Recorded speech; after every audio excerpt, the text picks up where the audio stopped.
All right, welcome back to the deep dive. We all know you guys are busy out there, so we're going to keep things moving. You're here to get to the heart of things, right? No fluff? Today, we're taking a trip back in time, and I think it might just change how you think about packing on size. You got that right.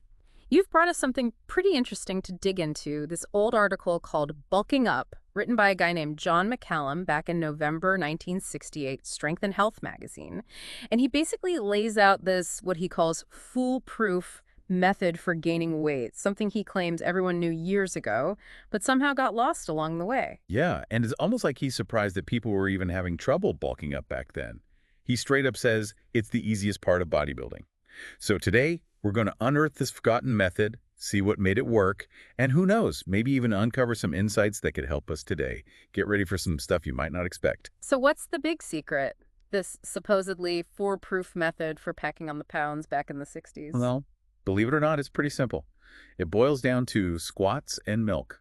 Lots and lots of milk. Squats and milk. That's the foundation.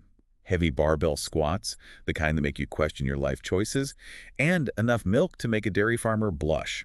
I can already hear people saying, wait, that's it. There's got to be more to it than that. Right. Like in today's world of fancy supplements and complicated training splits, it seems almost too basic. But that's what he claims work wonders. He even says he got tons of letters from guys who were putting on like 20, even 30 pounds a month using this method. Wow. 20 to 30 pounds in a month? That's a serious amount of weight. Yeah, and he says you can pretty much expect at least 10 pounds a month, minimum, if you follow his instructions. 10 pounds of mostly muscle from just squats and milk. Kind of makes you wonder what we've been doing all these years, right?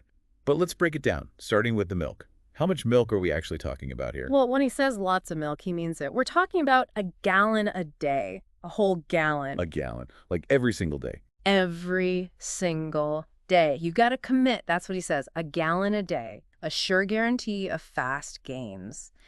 And if you think that sounds like a lot, he even suggests ways to make that gallon even more powerful. More powerful? Like what? Add some spinach to it, like Popeye? Not quite. He actually recommends adding a day's worth of protein powder to that gallon, which makes sense even from today's perspective, knowing how important protein is for building muscle. Okay, that makes sense. Protein is key. Anything else? He also mentions adding ice cream, which, bumps up the calories and carbs, gives you more fuel for those workouts. Ice cream, huh? Yeah. That's not a bad way to get your calories in. And to really up the protein without too much extra fat, he even suggests adding skim milk powder.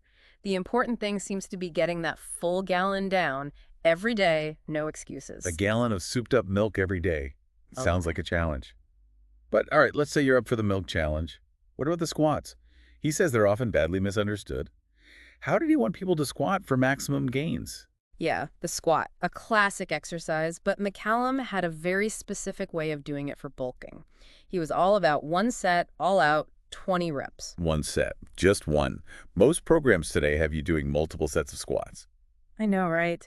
But he believed in pushing yourself to the absolute limit in that single set. It's about intensity, about really tapping into your body's potential for growth. So what did that look like? How did he want people to approach that set of 20? Before you even touch the barbell, he recommends a quick warm-up, about 5 minutes of light movement, just to get the blood flowing, loosen up the joints. Stuff like bending, twisting, some light snatches or cleans if you're feeling it, some sit-ups, maybe some light jogging in place. Nothing too crazy, just enough to get the body ready for the main event. Exactly. Then comes the heavy lifting, literally, the 20-rep squat. And he describes it as a puff and pants style with all the weight you can handle. Tough and pants style, huh? Sounds intense. Oh, it is. You're basically taking 3 big, deep breaths between each rep, holding the last breath as you go down, and then exhaling forcefully as you come back up. I can imagine that helps with bracing and keeping your core tight under all that weight. Absolutely. It's like a natural weightlifting belt. And the form cues he gives are still spot on today. Head up, back as flat as possible, don't go too low, just below parallel. So, basic good form, but under a crazy amount of weight for 20 reps. How much weight are we talking about here? Enough to make you question your sanity. He says the last 5 reps should be doubtful. Like you're not even sure you're going to make it. And he talks about guys who weren't seeing gains because they were using weights that were way too light. Laughably light is how he put it. Ouch. Nobody wants to be the guy using laughably lightweight. Nope. To give you an idea, he sets a minimum of 150% of your body weight for 20 reps. So if you weigh 200 pounds, you're squatting 300 pounds for 20 reps. And he says that's just the starting point. You should aim to go even heavier as you progress. That's hardcore. That's serious weight for that many reps. And in other articles, he even says you should add 5 pounds to the bar every workout. That's a crazy rate of progression. Yeah, the guy was all about pushing your limits, forcing your body to adapt and grow. So we've got the squats, the milk, but there's more to the program, right? It's a full body routine. What other exercises did he include? The first exercise in the routine is actually behind the neck presses. 3 sets of 12, strict form, medium grip. He wanted people to work up to pressing about 3/4 of their body weight for those 12 reps. Behind the neck presses, huh?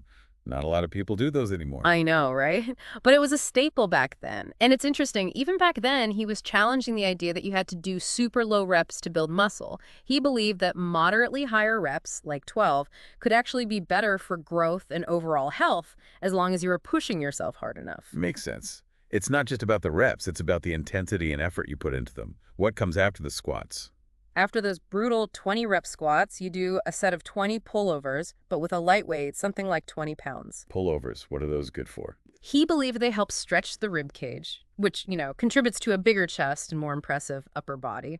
The jury's still out on whether they actually make your rib cage bigger, but they're definitely a good stretch. Okay, so pullovers for a good stretch. What's next? Next up is bench press, 3 sets of 12. But here, he actually recommends a rather loose style. So focusing more on moving the weight and getting a pump, maybe not as strict as with the behind the neck presses. A bit more freedom of movement, focusing on the feeling of the muscle working. Right. Got it. Then what? Then you hit some bent over rows, 3 sets of 15. He was super strict about form on these, even suggested putting your forehead on a bench to avoid cheating. He wanted you pulling the bar to the lower abdomen, medium grip.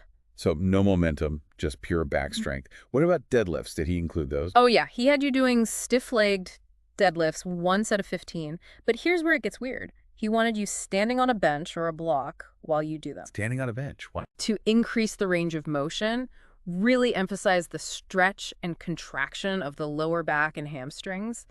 And he didn't want you stopping there. Once you hit 15 reps, he had you immediately going into shoulder shrugs until you couldn't hold the weight anymore. So basically non-stop work for the back and traps until you drop. Sounds brutal. It was. And to finish off the workout, you do another set of 20 pullovers with a light weight, again for that rib cage stretch. So it's a pretty comprehensive routine, hits all the major muscle groups with compound movements and some isolation work. But the real key is that crazy squat and the gallon of milk. That's what he really hammered home. Yeah, the squat and the milk seem to be the cornerstones of the whole program. Ah. But he also talks a lot about some general training principles that are still relevant today, right? Absolutely. He calls out the biggest fallacy in weight training, which is believing you can build a great physique without lifting heavy weights. Yeah, there's no way around hard work and heavy lifting. Nope. He basically says you're wasting your time if you're not pushing yourself with serious weight. And he emphasizes the importance of progressive overload, that you need to keep increasing the weight you're lifting to keep seeing gains. Always challenging yourself, pushing your limits, that's where the real growth happens. Exactly. And he reinforces his belief in those moderately higher rep ranges, like 12, saying they can be just as effective, if not more, than super low reps, as long as you're training with real intensity. It's not just about the number of reps, it's about how you do them. Right. And he also stresses the importance of recovery. Lots of rest, lots of sleep, and a calm, tranquil mind. He understood that you need to give your body time to rebuild and recover after pushing it to its limits. Makes sense. Training hard is important, but so is letting your body rest and rebuild. And to top it all off, he actually tells readers to start saving up for new clothes because they're going to need bigger sizes soon. That's great. That really shows how confident he was in his method. So to recap, this old school bulking method from back in the 60s is all about pushing yourself to the absolute limit on a single set of 20 heavy squats, drinking a gallon of milk every day, and following a full-body workout routine that emphasizes hard work and progressive overload. And the crazy thing is, he claims people were seeing massive gains with this approach, like 20, 30 pounds a month, which is pretty incredible compared to what a lot of people experience today with their more complex programs. It really makes you wonder if we've overcomplicated things in our pursuit of muscle growth. Yeah, it definitely makes you think. So here's a question for you, our listeners. In today's world of fancy training programs and super specific diets, could this simple yet brutal approach, with its focus on heavy squats, tons of milk, and relentless effort, be the key to unlocking new levels of growth? Could it be that by going back to the basics, By pushing ourselves harder than we ever thought possible, we might just tap into a level of muscle-building potential that we've been missing. It's something to think about. Sometimes the simplest solutions are the most effective. Thanks for tuning in to The Deep Dive.